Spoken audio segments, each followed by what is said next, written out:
Mahallada kecha qo'shni bilan gaplashib turuvdik. Endi bu ham Barsaning muxlisida. Barsa yutib oldi, endi comeback qilib birinchi o'ringa chiqib oldi deb tursa gaplashib. Yangi qo'shni kel. Yangi ekan endi.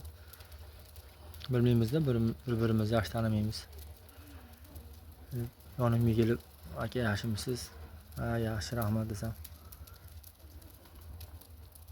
Bolalardan nechta deydi. "Bitta" dedim. "Ko'rinishingiz katta-yu" deydi. "Bitta xolosmi" deydi. O'da bolalar bitta dedim. Qizlar ikkita, общий 3 ta.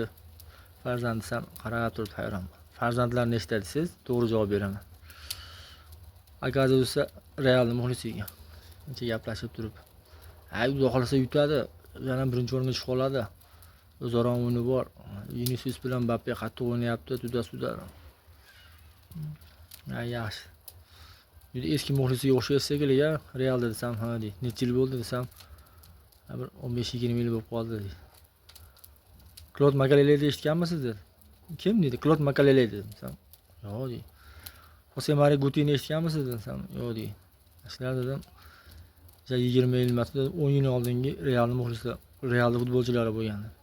Barsaning muxlisi bo'lsa ham Real o'yinchilarini bilamiz. "Finlandiya Yerro'ni eshitganmisiz" dedi. O'zbekcha gapiring aka deydi. "Ashaqlarning o'yini orasida" dedim, men ketdi.